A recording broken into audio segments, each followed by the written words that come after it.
What is going on, members of the Shy Guys squad and MPL fans alike? My name is Dan, and welcome to the team builder for Week 2 of the MPL Season 2 versus Jack Just Weavile and the Wolverhampton Weaviles.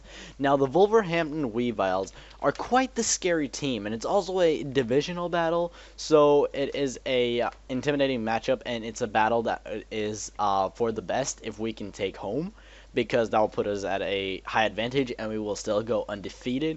Now, little remark about these team builders, they will always go up on Thursday if my opponent and I have already battled. Like, not saying by the time I record this that we've battled, but it will be up to know that, like, I've battled my opponent in advance so that he can't cheat and look at my team and then be like, oh, perfect counters.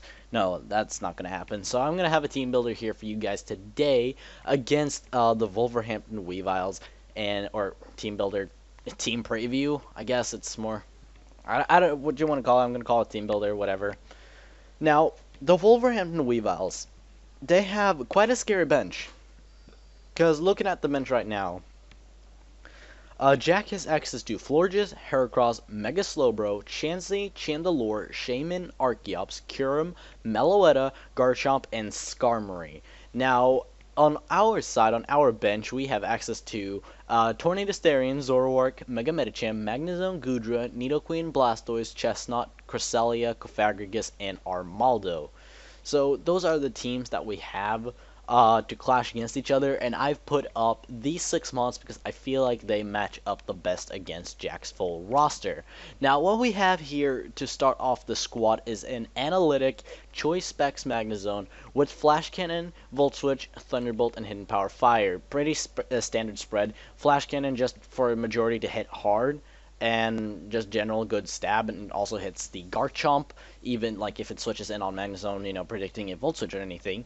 We have Volt Switch because as soon as the Garchomp is gone, he doesn't have any other ground types, so I can Volt Switch freely, and I can get Momentum. So it's mainly Pivot and Momentum. We have Thunderbolt for a strong stab, just like when we really want to dish out the last hit or whatever. Then we have Hidden Power Fire, which was just kind of like a last move. I didn't know what to do with it, and he has a Skarmory, even though it's weak to Thunderbolt and Volt Switch. I really just couldn't see what I wanted. He has a Shaman on his team, so I mean, that could work. He has a couple mons that, I mean, Hidden Power Fire is alright against, so I decided to go with HP Fire. Now, the spread, as you guys can see over here, is 248 HP, 2 special attack, and 8 instant death, which is the recommended showdown spread.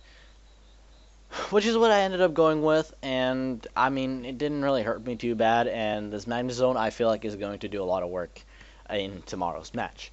Now, coming up next, we have Legs, or Mega Medicham, which will be its first and last appearance. Now, I'm not saying that as in it will be Medicham's last appearance this season. It will just be Legs' last appearances. I've made new nicknames for a couple of my mons, and some of them I might review next week against the Sacramento Kingdras, but we'll have to see about that. Now, I may have screwed myself over. No, wait, I just said nicknames. I mean, I have a lot of mons that I've renamed, so whatever. This Mega Medicham has Fake Out, Bullet Punch, Drain Punch, and Ice Punch. Now, Fake Out, you know, just coming in, Mega Evolving, and Fake Outing, because I can get some good damage off. Bullet Punch for basic priority. Drain Punch, you know, fuck that Chansey up. Just legit fuck that Chansey up. Steal all its HP. My goodness. And Ice Punch because I am a bit worried about that Garchomp.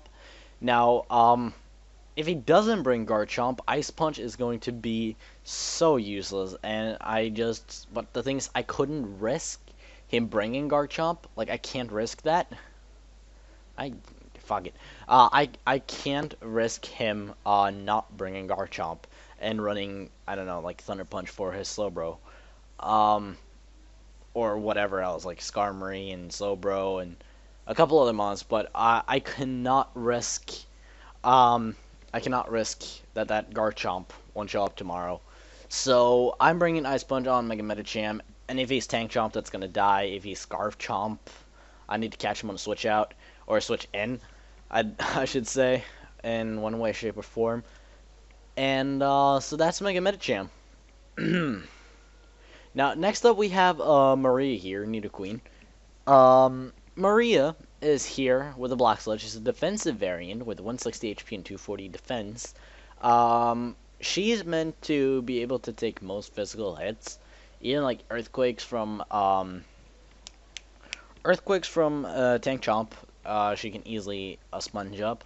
Now Scarf Chomp might be a bit different because Adamant max attack, but still, Maria is here to have just basically be a physical wall. And she's running Sludge Wave, Ice Beam, Thunderbolt, and T-Spike. Now, the most important thing with this set is the Toxic Spikes, because he has Mons like Florges. He has Mons like Mega Slowbro and Chansey. He has Mons like Garchomp.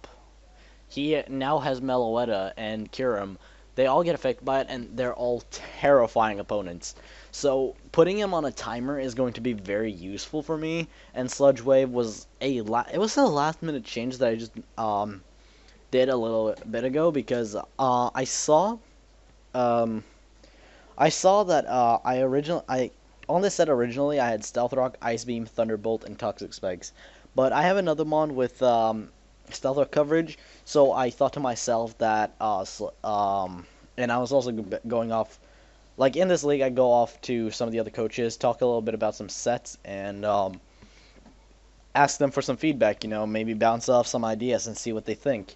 And I was talking a bit to Rizzy Bao, head coach of the head coach of those Gosh Diggity Darn Phoenix Sunfloras, and he told me that Sludge Wave hits shit like no wait, who did I talk to? Was it Trip or was it Rizzy? I feel like I was talking to Trip about this one actually.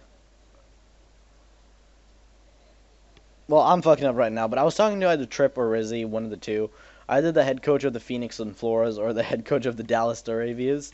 And I was talking to him, and one of them, I don't remember which, I'm starting to believe it was Trip, who told me that Sludge Wave on Nidoqueen would be more useful because his Florges is a bit scary to my team.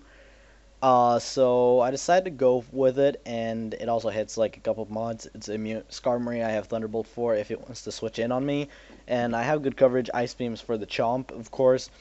Sludge Wave lying primarily in Florges, but it also hits like his other mons pretty well, like Shaman. So and then T-Spikes, of course, which is the main purpose of the set. Setting up some Toxic Spikes and going from there. Now, that's Maria, but we have Chaser here. We have the last week's MVP holding that choice scarf, though, getting them 3 kills. The Mega Lopunny taking that thingamajigger out. Took out the, what else did you take out? You took out the Talonflame with the HP Rock, and you killed that Reuniclus in the last second of the game with the Dark Pulse. Good job, Torn. Now, this week, we're running a physical Tornadus with Iron Tail, U-Turn, Knockoff, and Superpower. Again, another set that, was changed a bit last minute. I didn't originally have Iron Tail. I had Tailwind for support and speed. But I decided after, again, talking to either Trip or Rezi, I feel like that was a Trip thing as well, where we decided to go with Iron Tail because it hits, well, again, it hits shit like Florges. It hits Archeops. It hits, who was it? It hits Chansey pretty hard. It hits, Kyurem. So it hits a lot of threats that I really don't want to deal with. We have U-Turn, which is for pivot, as well as activating our Regenerator ability by switching out, gaining back a third of our health, which is always nice. We have Knockoff for standard item removal, and the fact that he has a Chansey there. He's just like, I need Knockoff on something to get that Eviolite away. And we also have Superpower, and with our spread of 236 attack, 144 speed is enough to outspeed a max speed Archeops at base 1, like a base 1, any one base 110 mon, which in this case is Archeops. I can outspeed that. I speed crept Archeops. I almost said Arceus. God damn. We have Last Ditch put into defense. HP to have an odd number HP, so Stealth Rocks didn't hurt us too badly. Well, at least I can live on a certain HP. And we have a 236 attack, which is just enough with the Muscle Band to do half to a max defense 4 HP, like OU the Blob, Chansey. I will do guaranteed 50% with a neutral superpower. And that's what Tornadus is here for, really. He's really here to just have a lot of coverage, as well as like pivot, helping himself and the team out. And hopefully, Torn can pick up some more kills and maintain his high differential. Now, moving on, we have Chelsea, which will have a new nickname in the future, one of which I will mention is Maya, which will be the male Zoroark, if I ever decide to bring male. And this thing has a choice scarf. It's speed creeping a scarf chomp, or just a chomp in general, because I'm also scarf. So I can outspeed a scarf chomp, a jolly, or yeah, jolly max speed chomp. And I can knock off its choice scarf so that I can feel more comfortable. I also have U-turn for pivot, so I can, for example, disguise myself as Torn with knockoff and U-turn. That will work pretty well for me, as well as Dark Pulse, because I used it last week. And Dark Pulse is also for Mega Slowbro, specifically, and mons like Chandelure, and now Meloetta. But I'm primarily worried about the Mega Slowbro because, like, thing is, his core lies in Mega Slowbro and Chansey. That's an obvious defensive core.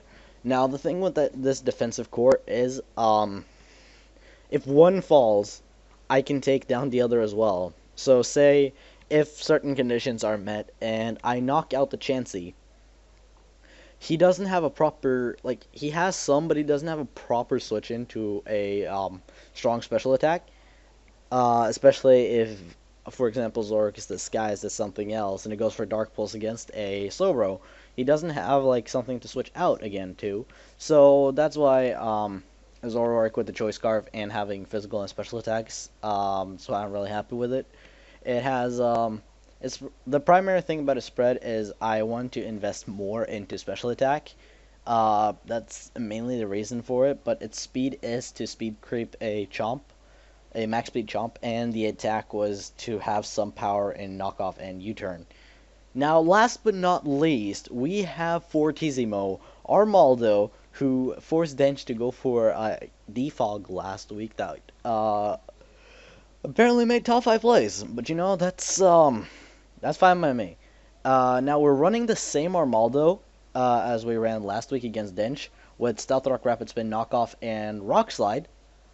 Now last week it only got off, well, it not only, because he was bobbing and weaving those, he was bobbing and weaving against all of those Hydro Pumps. Okay, it was one, but still. He lived another one, so he got up Stealth Rock and knocked off Kingdra Scopelands. And I'm expecting Armaldo to do just as good this week. So he's running the same set because knockoff is knockoff. I think like 3 out of my 6 mons have knockoff this week. And we also have Rock Slide because he has a Chandelure, he has a Kyurem, he has Archeops, and if I recall correctly, Rock does not resist Rock. I'm not sure about it, but I think that's how it goes. As well as having a Chansey.